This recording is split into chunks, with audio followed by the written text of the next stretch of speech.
윤고은의 EBS 북카페. 윤고은의 EBS 북카페 2부로 건너왔습니다. 여기 같은 이름, 다른 사람들 가운데 익히 알려진 세 사람이 있습니다. 시를 쓰는 정철, 영어하는 정철, 카피 쓰는 정철. 이 가운데 북카페 초대석, 오늘은 우리말에 담긴 겹겹의 의미를 시처럼 갈고 닦는 언어의 연금술사. 자신을 영어 못하는 정철이라고 소개하시는 분이시기도 합니다. 첫 산문집 동사책을 품고 오신 카피라이터 정철 작가님과 함께합니다. 지금 나와 계십니다. 안녕하세요. 반갑습니다. 정철입니다. 와, 반갑습니다. 우리 북카페 스튜디오에 오시니까 어떠세요? 우리 카페인 분들이 지금 보라 딱 화면 보면서 집중하고 계실 겁니다. 예, 뭐 무슨 미술관, 전시관 같은 데 온 느낌? 예, 스튜디오가. 네. 이게 그 카페인 분들이 뭐 보내주신 그런 작품들이 많이 걸려 있다고. 맞아요. 되게 기분이 좋습니다. 이런 마음들이 느껴지시죠? 요걸 보내준 얼마나 정성들이 있는지. 보통 정성으로는 안 되죠. 맞습니다. 북카페가 그런 곳입니다. 예, 네. 예. 북카페에 지금 첫 산문집을 들고 오셨습니다. 사실 그 전에 여러 권 책을 내셨는데 산문집 앞에 첫이 붙어요. 네. 어떤 느낌이 다른 건가요? 그 카피라이터는 이제 한 문장을 찾는 사람이죠.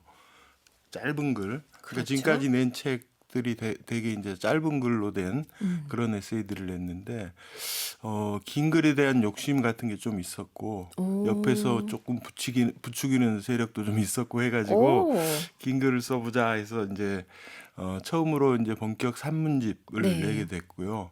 근데 이제 첫 산문집이라고 이제 표지에 붙어 있는데, 그러니까 세상 모든 말은 첫이라는 단어가 앞에 붙으면 아, 다른 말이 되잖아요. 맞아요. 뭐 첫 출근, 뭐 첫사랑, 첫 경기. 그렇죠.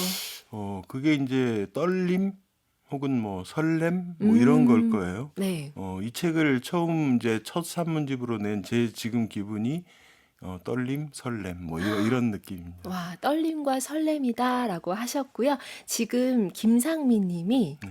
안녕하세요. 카페 쓰는 정철 작가님 반갑습니다 하고 인사를 해주셨고요. 많은 카페인 분들이 지금 귀 쫑긋 하시면서 반짝 인사하면서 등장하고 계십니다. 윤홍민 님은 오늘 생방이었나요? 라고 하셨는데 네, 2부 생방송으로 진행되고 있습니다. 보이는 라디오도 보실 수 있다면 딱 켜주시고요. 네, 오늘 방송 찐하게 즐겨주시기 바랍니다. 찐하게 즐긴다는 것은 사연 많이 보내주세요. 함께 소통하면 좋겠습니다. 정철 작가님이 지금 사연으로 소통하시기를 기다리고 계시고요. 첫 산문집 설렘을 갖고 이렇게 내셨다고 하셨는데 옆에서 부추겼다는 세력들은 뭐 그중에 가장 좀 압박감을 느낄 정도의 부추김은 누가 주었나요? 좀 크게 긴 글을 보면 쓰라고. 두 세력일 두 수 세력? 있는데 네. 출판사 세력이 출판- 한쪽이고요. 네. 그다음에 이제 제가 십몇 년 동안 이제 책을 꽤 많이 냈는데 네. 대부분 뭐 한 줄, 두 줄짜리 짧은 에세이여서 거기에 이제 실증을 느낀 세력들이 다른 것 좀 보자. 맨날 뭐 비슷한 메뉴냐. 어머. 뭐 그런 느낌. 이 표현이 너무 재밌는데 맨날 비슷한 메뉴냐. 이 표현도 재밌어요. 그래서 저도 근데 이제 그 계속 글을 압축하다 보니까 이 압축을 한번 풀어보면 어떨까라는 생각을 늘 갖고 있었는데 네. 그런 거는 다른 작가들이 다 잘 쓰는데 왜 나까지 써야 할까? 다른 분들이 쓰면 되지 하다가 이제 내가 짧은 글만 쓰는 사람이 아니라 짧은 글도 쓰는 사람이면 안 될까? 네. 그런 욕심이 여기까지 이제 오게 만든 것 같습니다. 그리고 이번에 이렇게 짧은 글이 아닌 뭐 분량 제한이 좀 없는 그런 산문들을 엮어서 책을 내시니까 어떠셨어요? 이게 좀 긴 글을 쓰는 것이 나에게 어떤 느낌으로 다가왔는지. 몸의 변화도 궁금하고요. 예, 처음에는 좀 이게 이제 약간의 부담, 약간의 긴장 같은 게 네. 안 하던 짓을 하니까. 근데 쓰고 하나 한 편 한 편씩 이렇게 이제 정리하다 보니까 요게 또 다른 맛이 있구나. 뭐랄까 짧은 글에서 느낄 수 없는, 그러니까 자꾸 압축하다가 압축을 확 풀어버리니까 그 또 새로운 맛을 이번에 좀 어느 정도 충분히 느꼈던 것 같습니다. 저는 이번 책 동사책 읽으면서 유머를 너무 많이 느꼈어요. 너무 재미난 부분들이 많고 그리고 유머라고 하는 게 사실 전달될 때 어떤 글의 길이라든지 이런 것도 좀 중요하잖아요. 한 방에 딱 말로도 예. 딱 포인트가 웃음 포인트가 잡혀야 되는데 그런 데서는 또 카피라이터의 느낌이 여지없이 또 발휘된 것 같은 생각도 들었고요. 그게 어차피 이제 제가 35년을 카피를 썼는데 거기서 쭉 익혀왔고 훈련된 이게 어디 이제 도망가지는 않는 것 같아요. 그래서 그런 글은 뭐 의미도 굉장히 중요하지만 재미가 또 굉장히 중요하다고 네. 생각해서 글쟁이가 재미를 놔버리면 글 쓰는 즐거움의 절반 이상을 놔버리는 거다라고 생각을 해서 어딘가에 재미있는 부분을 막 넣고 싶은 욕구가 막 있어요. 그거를 어떻게든 이제 쑤셔 넣는 거죠. 쑤셔 넣는다라고 하셨는데 너무 재밌습니다. 지금 사이트 브랜딩님이 네. 정카피님 반갑습니다. 예전 광고 회사에서 일할 때 프렌모 카페 막내 PD로 일할 예. 때 함께 일했었는데 정말 몰입하시는 모습 아직도 기억이 생생합니다. 와, 지금 그거 한 구 막 회사 동료. 20년, 그러니까 이제 같은 회사를 다녔던 건 아니고 네. 그 광고를 하는 광고 회사에 제가 프리랜서로 이제 용병으로 참여해서 일을 했던 기억이 있습니다. 네네. 꽤 오래전 기억이 한 15년, 20년은 된 것 같아요. 예. 근데 지금 아직도 기억이 생생하다고 딱 너무 아, 반가워하시면서 지금 이렇게 반갑습니다. 사연을 주셨습니다. 예, 예. 고은정 님도요. 정철 작가님 반갑습니다. 송강 정철 다음으로 유명한 작가님 카피라이터의 황제 팬입니다. 라고 이렇게 또 하셔. 카피라이터의 황제 이것 또한 카피 같기도 하고 너무 멋진 말인데요. 예, 송강정철은 특히 이제 고등학생들한테는 되게 이제 약간의 악마화돼 있는 임금빠 뭐 이렇게 해가지고 네. 왜 쓸데없는 글을 이렇게 질질 흘려서 우리를 이 고문 공부하는데 힘들게 만드냐 뭐 네. 그런 얘기 많이 들었습니다. 그렇군요. 유은정 님도 카피책 읽었다고 하시면서 정철 작가님 포스가 지금 뭔가 우아 하셨는데 이 우아로 다 전달이 되는 거겠죠? 지금 매력이 예, 뭔가 다 느껴진다. 받았습니다. 예. 네, 다 받았다고 하십니다. 우리 앞에서 1부에서 그 2023 서울 국제작가 축제 특집으로 이제 작가님들 만나는 행사를 이번 주까지 계속 이어가고 있어서 그 만남을 가졌는데 그 행사 주제가 언어의 다리를 건너입니다. 언어의 다리를 건너. 근데 카피라이터이신 이 정철 작가님께도 언어의 다리를 건너라는 게 말은 멋있는데 이게 낭만으로만 느껴지진 않으실 것 같아요. 예, 좀 뭐 어렵긴 한데요. 그러니까 언어 말이죠, 말. 네. 제가 생각하는 말은 이렇게 형체가 이렇게 고정된 고체라기보다는 액체 같은 거다라고 저는 생각을 해요. 그러니까 담는 그릇에 따라서 형체가 막 바뀌는 게 액체잖아요. 그렇죠. 그러니까 예를 들면 기침 소리라는 말을 들으면 별 감흥이 없는데 아버지의 기침 소리 하면은 느낌이 확 달라진다는 거죠. 그러니까 같은 언어도 같은 말도 어디에 놓이느냐, 네. 또 누가 갖고 노느냐에 따라서 얼마든지 형체가 바뀌고 의미도 달라질 수 있다. 그런 그게 언어의 진짜 맛이라고 생각합니다. 언어의 맛이다라고 하는 거. 어디에서 어떻게 활용하느냐에 따라서 표정이 달라지는 거군요. 언어는. 예. 말의 여러 품사들 중에서 이번 책이 이제 동사책으로 동사에 집중을 하셨잖아요. 동사에 집중하신 그 마음이 궁금합니다. 이 책의 부제가 이제 제목은 동사책이고요. 네. 책 표지에 보면 사람과 사람 사이를 헤엄치는 이렇게 돼 있어요. 네. 그러니까 사람과 사람 사이를 헤엄친다. 즉 모든 동사는 사람에서 사람으로 움직인다는 거죠. 그래서 동사 자체도 중요하지만 사람을 좀 더 깊숙이 들여다보고 싶은 생각에서 동사를 선택한 게 아닌가 그렇게 생각합니다. 이 책 읽는 동안 이 책에 등장한 말들의 품사를 막 다 이렇게 분석하고 싶은 욕구가 이상하게 들었는데 왜냐면 동사는 지금 60가지 이제 챕터 제목이 돼서 있잖아요. 여기 보면. 그런데 이 말들을 따라가다 보면 중간중간에 사람이라고 하는 명사가 정말 많이 등장하더라고요. 나중엔 동사로까지 이제 이어지기도 하고 사람. 이건 진짜 모두가 사람과 사람 간의 관계, 사람에 대해서 얘기하고 싶으셔서 쓰셨구나라는 생각이 많이 들었습니다. 그러니까 어떻게 보면은 책이 이제 동사를 가지고 이제 노는 책인데 네. 그 뚜껑의 중심에 사람이란 단어가 이렇게 딱 그 박혀 있고 그쵸. 거기에서 60갈래의 동사들이 음. 자유롭게 노는 뭐 그런 네. 느낌을 주고 싶었고 음. 그런 느낌을 받으셨다면 되게 작전 성공인 것 같습니다. 와. 그러면은 이 동사책을 내실 때 동사들을 많이 후보군을 이렇게 좀 추리셨을 예, 거 예, 아니에요? 예. 지금 60갈래가 있지만 훨씬 더 많았을까요? 예, 네. 물론이죠. 예. 그중에서 그럼 또 동사책 2를 기대하면서 밀려난 이들도 뭐, 있을 예, 테고. 투가 어떻게 될지는 모르겠고, 네.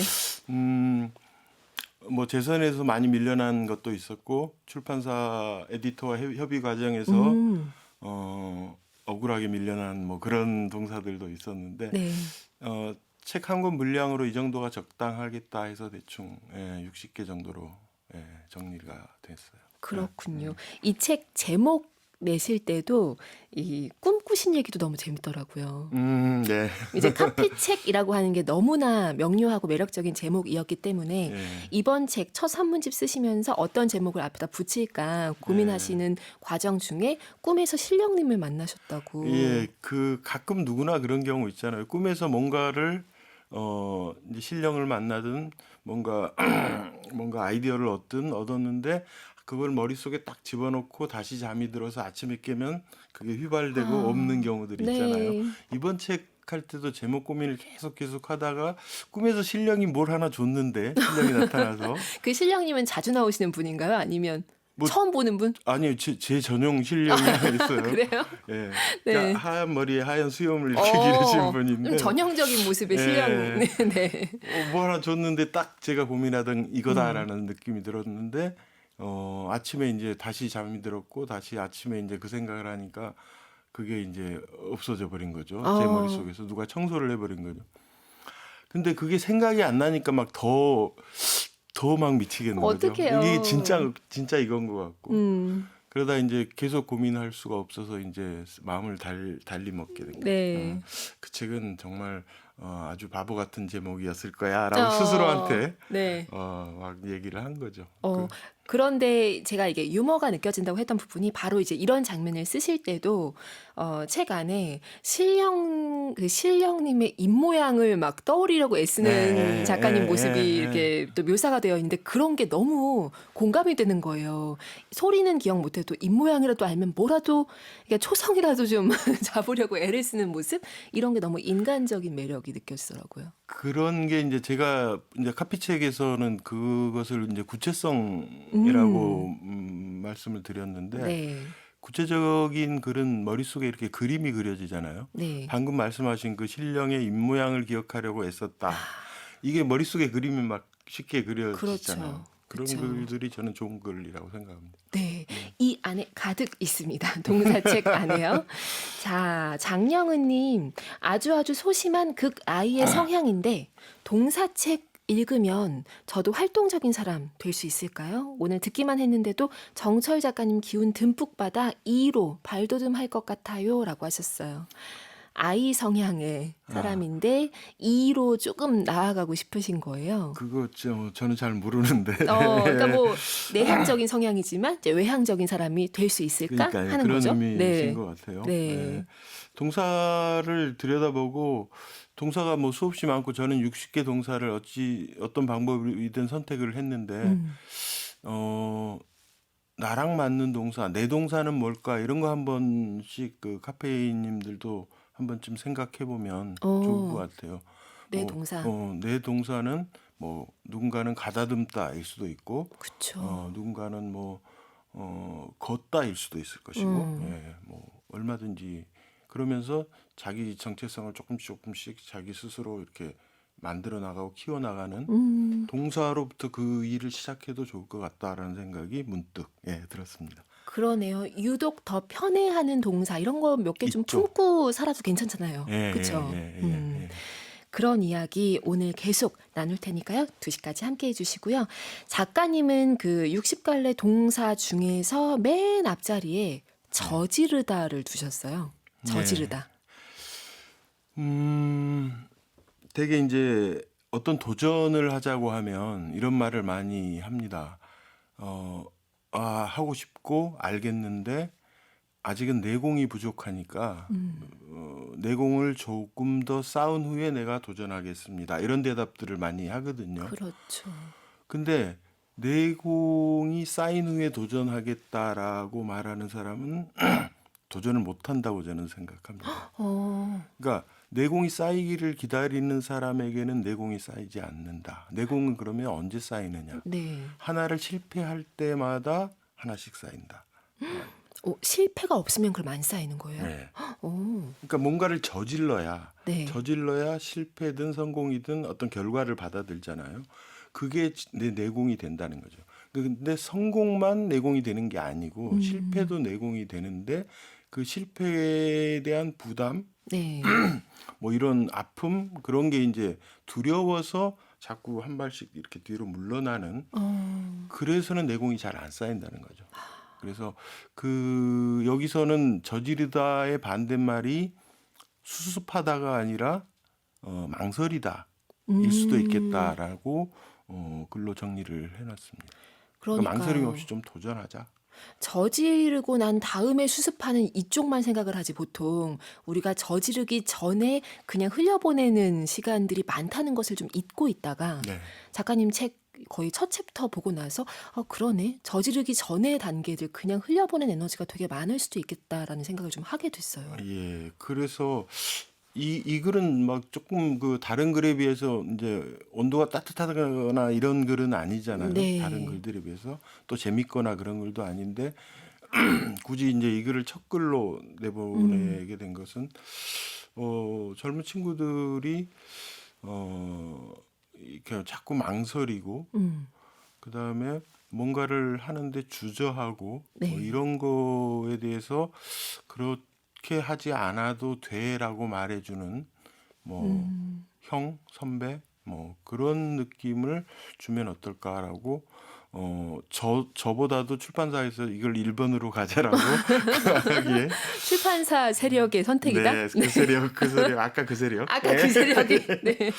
아까 그 세력 여기 같이 지금 오신 것 같은데요. 스튜디오 예. 밖에 가까운 곳에 저기서 있습니다. 네. 치어리더 하고 있습니다. 네, 응원의 메시지를 마구마구 지금 주고 계십니다. 지금 2773님은요. 제 동사는 걷다입니다. 걸어서 출근하고 스트레스를 걸어서 풀고. 요 건강도 정도면 챙기고 네. 좋네요. 걷다가 좀 특별할 이유가 있네요. 작가님이 생각하시는 동사 중에 동사는 무엇인지 좀 궁금한데 우리 작가님의 첫 번째 추천곡을 듣고 와서 그 얘기부터 이어가도록 하겠습니다. 어떤 음악 가지고 오셨나요? 세 곡을 준비하라 해서 첫 번째는 정미라라는 가수의 꽃이라는 곡을 들고 왔습니다. 네. 나태주 씨의 정미라가 이제 곡을 붙인 그런 노래인데요. 제가 정미라 노래는 거의 다 좋아합니다. 오.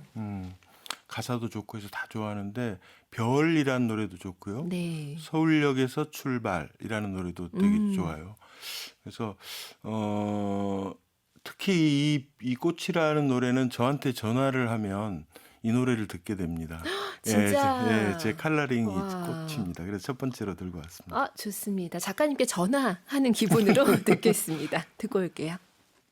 윤고은의 EBS 북카페 저자 초대석 오늘은 김영사에서 펴낸 사람과 사람 사이를 헤엄치는 동사책의 저자 카피라이터 정철 작가님과 함께하고 있습니다. 지금 나의 동사 찾기에 많은 우리 카페인 분들이 동참하고 계신데요. 조영심님 사연 한번 작가님이 읽어주시겠어요? 확신이 들지 않으면 절대 앞으로 나가지 않는 저의 동사는 오늘부터 저지르다입니다. 저지르다 이렇게 바로 받으셨네요. 예, 이제 태도를 바꾸시겠다는 결연한 의지 같은 게 보입니다. 네. 김태윤님은요. 저도 요즘에는 시작이 반이다라는 말 엄청 와닿습니다. 일단 시작해야 후회가 없더라고요. 제가 반이라는 글을 쓴 적이 짧은 글을 쓴 적이 있었는데 네.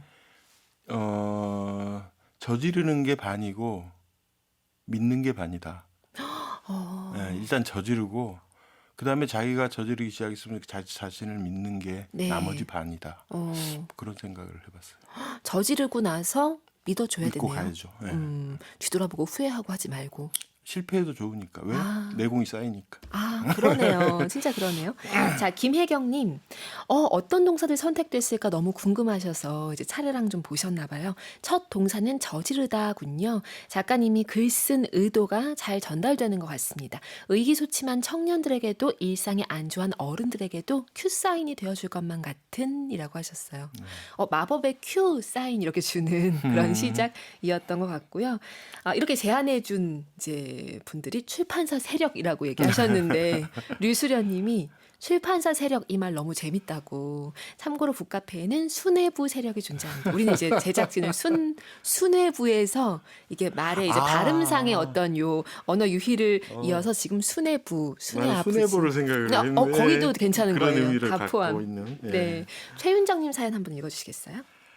요거 최윤정님. 때 작가가 되고 싶다는 생각을 했었는데 국어라는 과목이 어려운 데다 아는 것이 많지 않다는 이유로 작가가 되지 않았네요. 그래서 작가님들의 이야기를 들을 때면 항상 열심히 재미나게 듣고 있어요. 이 최윤정님께 어떤 얘기 해주실 수 있을까요? 그 옛날에는 어떤 그 문턱 같은 게 좀 있고 담 같은 게 있어서 작가와 독자가 이렇게 뚜렷하게 분리가 됐잖아요. 맞아요. 근데 그 문턱이나 담이 거의 다 이제 사라지고 허물어지는 거예요. 어. 누구나 작가가 될 수 있고 누구나 글을 쓸 수 있고 그게 어떤 책이라는 형태로 독자들 앞에 나가지 않는다 할지라도 SNS를 할지 자기 블로그를 할지 그런 데서 자기 이야기를 조금씩 써나가다 보면 그냥 작가가 되는 거죠. 예. 작가가 뭐 좀 꼭 명함이 있어야 작가는 아니니까. 그렇죠. 그리고 그래서 완성형으로 다 알고서 작가가 되는 것도 아니고. 그렇죠. 요거 때 그 꿈이 포기했다라기보다도 계속 갖고 지금 이 글을 썼다는 것은 아직도 저 어딘가에 내 맞아요. 몸속 어딘가에 얘가 살아 있는 거니까 한번 네. 꺼내 보시라고 말씀을 드리고 싶네요. 저지르다에 이어서 꺼내보시라라고 얘기를 지금 하고 계십니다. 우리를 많이 부추기시는 작가님 세력이 있는 것 같은 느낌 지금. 작가님이 생각하시는 동사 중에 동사 어떤 것인지 예고해 드렸는데 아무래도 사랑하다 아닐까요? 사랑하다. 네. 세상에서 뭐 어떻게 보면 가장 큰 큰 따뜻한 말이 사랑하다일 것 같아요. 네. 뭐 책에는 이런 문장이 있습니다. 정확히 이제 정확치는 않지만은 사랑하다의 반대말은 미워하다, 싫어하다, 증오하다가 아니라 사랑했다가 아닐까? 뭐 이런 문장이 있거든요. 되게 슬프죠. 사랑했다. 그러니까 그 부분 보면서 좀 쿵한 느낌이 있었어요. 네. 사랑했다. 예. 사랑하다. 현재형과 과거형의 차이가 있어요. 그렇죠? 어마어마한 차이죠. 맞아요. 그리고 사랑하다인 순간에 이제 작가님이 늘어놓으신 그 문장들을 보면 이를테면 솜사탕도 이거는 2개 사면 안 되는 그런 하나를 사서 나눠 먹어야 되는 게 사랑하다에 이제 빠졌을 때의 네. 행동들이죠. 네. 그러니까 뭔가 이게 반대말을 생각하시는 게 일반적인 사전적인 정의나 사람들이 그냥 습관적으로 생각해왔던 것들을 그대로 따라가지 않고 다르게 바라보는 시각이 좀 느껴져서 흥미로웠어요. 그런 작업을 꽤 많이 했던 것 같아요. 제가 사전도 하나 썼었고 네. 다른 의미의 사전. 아까 말씀드린 대로 제 어떻게 보면 인생의 키워드, 목적어 같은 게 사람이라고 할 수 있어서 사람 사전이라는 책을 쓴 적도 있었고요. 그래서 단어를 이렇게 좀 뒤집어보고 찢어보고 막 이런 일을 많이 합니다. 네. 뒤집어보고 찢어보고 사전을 좀 많이 보시나요, 그러면? 사전 제가 누가 이제 저한테 추천 도서 한 3권 정도만 얘기를 해주세요. 그러면 한 2권 얘기하고 3번째는 국어사전 얘기. 국어사전. 네. 정말 좋은 책이에요. 국어사전을. 예. 맞아요. 요즘에는 사실 그냥 검색하면 그 단어 하나하나의 뜻은 바로바로 뭐 포털 사이트 같은 데서 뭐 앱 통해서 알 수도 있지만 그래도 우연히 무수한 단어들을 만날 수 있는 그 종이 사전 형태를 더 추천하시는 거죠? 그러니까 저는 딱 제 책상에 앉으면 왼쪽 한 10cm 옆에 여기에 365일 그 국어사전이 놓여 있어요. 하루에도 몇 번씩 이렇게 들춰봅니다. 와. 얘랑 친해지면은 언어랑 이렇게 좀 친해지면 사람도 그렇지만 친해지면 같이 노는 게 즐거워지잖아요. 그렇죠. 그렇게 되는 것 같아요. 그래서 일부러라도 한 번씩 그냥 아유 무료하다 그러면 한번 아무 페이지나 한번 보고 뭐 어. 그렇다거나 그다음에 말장난할 때도 사전이 굉장히 유용하게 사용이 되거든요. 네. 말장난하는 글들. 음.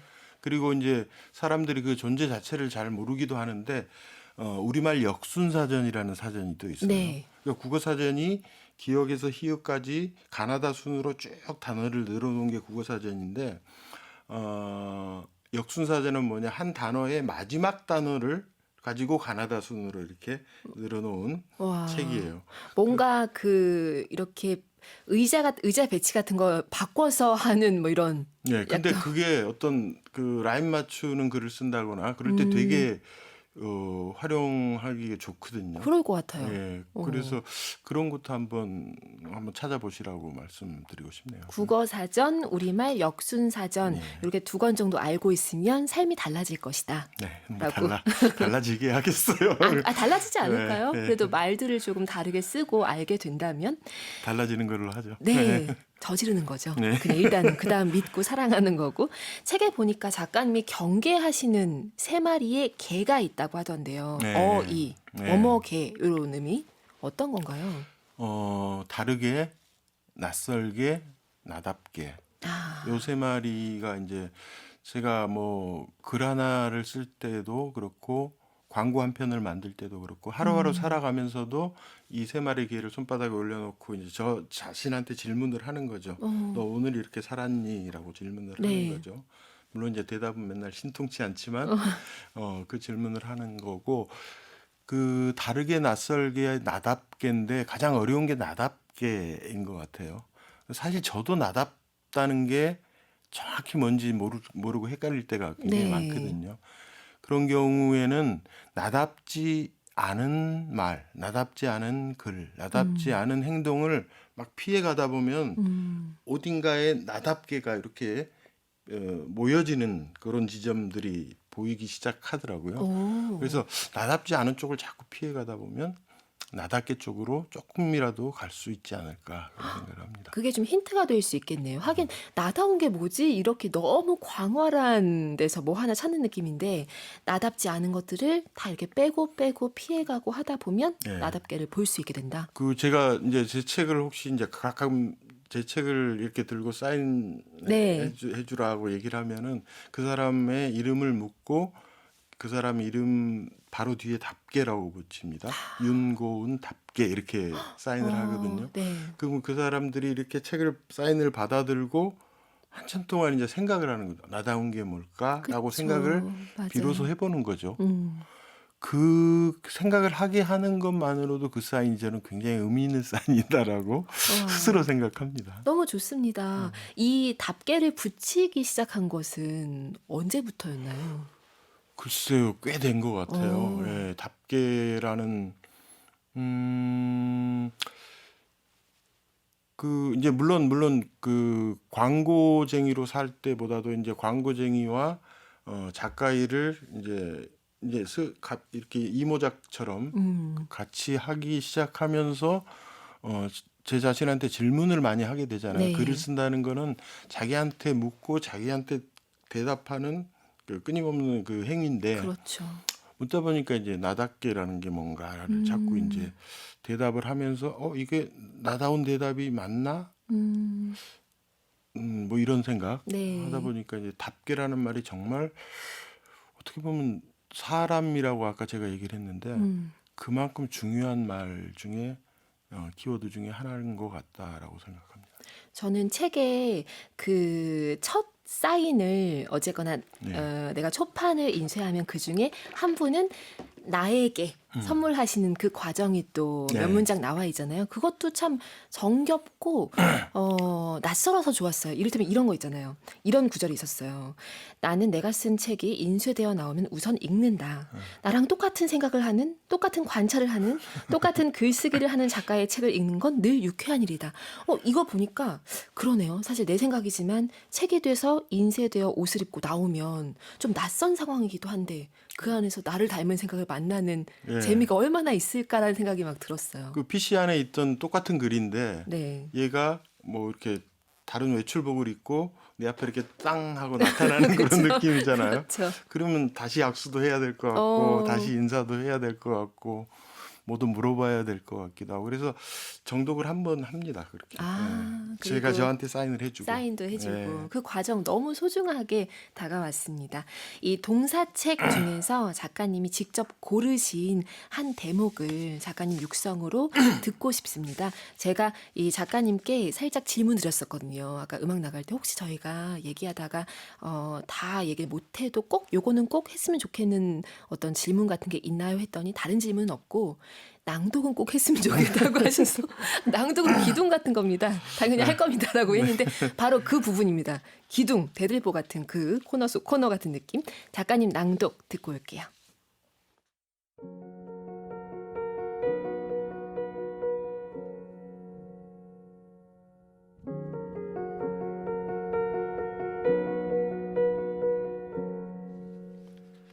사람하다. 아직 태어나지 않은 말. 말도 생로병사를 겪는다. 어떤 말은 사회의 벽에 부딪혀 알아눕기도 하고 어떤 말은 수명이 다하여 사라지기도 한다. 새로 태어나는 말도 있다. 이 책에 등장하는 동사는 전부 우리가 익히 아는 말이다. 21세기 현재를 우리와 함께 살아가는 말이다.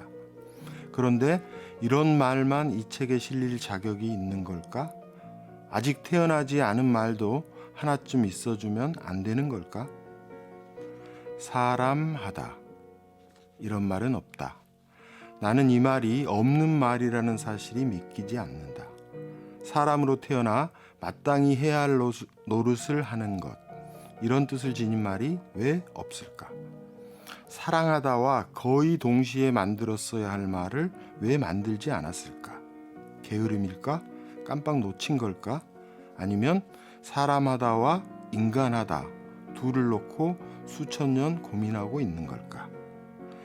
나는 사람 노릇하며 산다는 말을 사람하다라고 부를 것을 제안한다. 물론 나 따위 허접한 작가가 하는 제안을 진지하게 받아들일 이유는 없다. 무시해도 좋다. 하지만 이런 대화가 계속되어도 괜찮은지는 고민해 봐야 한다. 절망이 깊어 죽음을 생각하는 안타까운 사람이 있었어. 그래서 어떻게 했어? 염려하고 위로하고 배려하고 안아주고 믿어주고 도와주고 힘내라고 용기도 북돋아 줬지. 내가 염려하고 위로하고 배려하고 안아주고 믿어주고 도와주고 힘내라고 용기도 북돋아 주지 않았으면 큰일 날 뻔했어.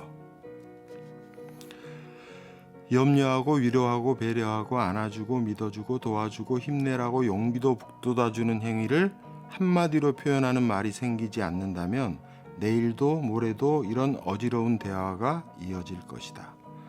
말을 받아 쓰는 속기사가 낑낑 힘들어할 것이다.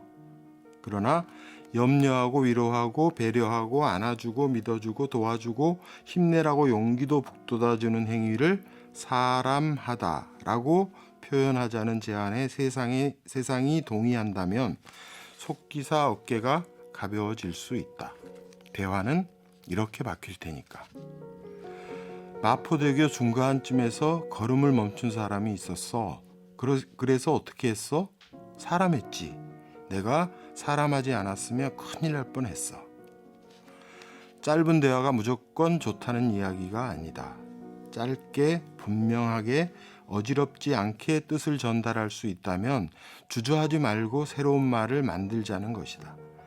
인싸나 갓생 같은 현란한 말만 만들지 말고 따뜻한 말도 하나 만들자는 것이다. 사람이라는 문제는 결국 사람이라는 답으로 풀어야 한다. 그러니 우리 사람하자. 세상이 사람하다라는 말에 동의하지 않는다 해도 이 책 출간 직후 이 말이 생겼다고 믿고 사람하자.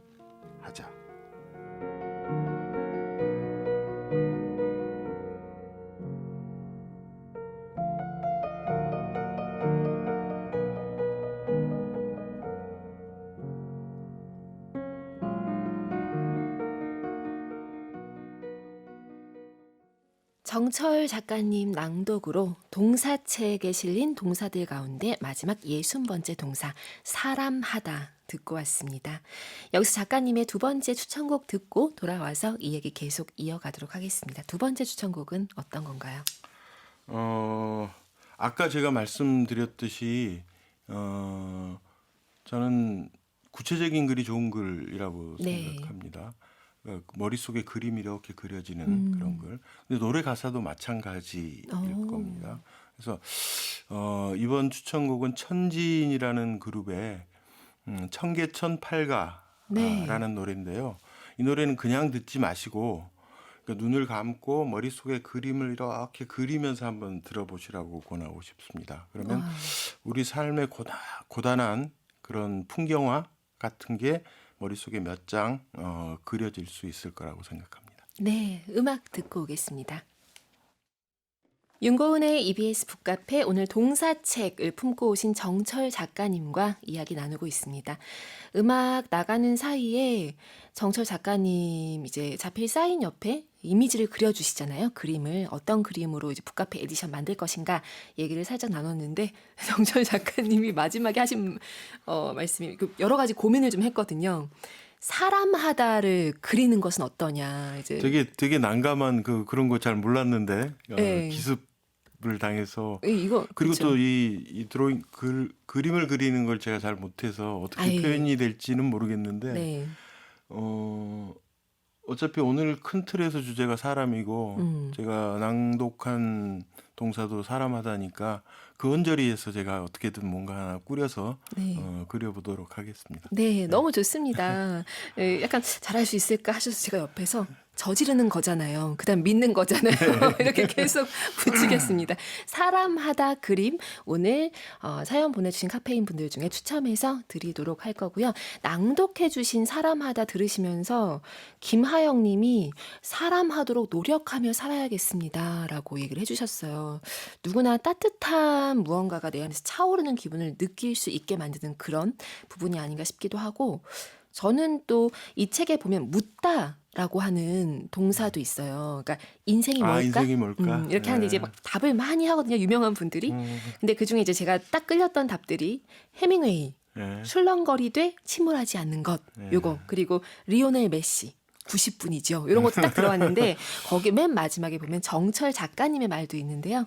친구가 있으세요? 그럼 됐습니다. 이 말이었거든요. 인생이 뭘까? 이거랑도 사람하다가 어찌 보면 이어져 있어요. 그게 그 인생이라는 글인데요. 네. 친구가 있으세요? 그럼 됐습니다.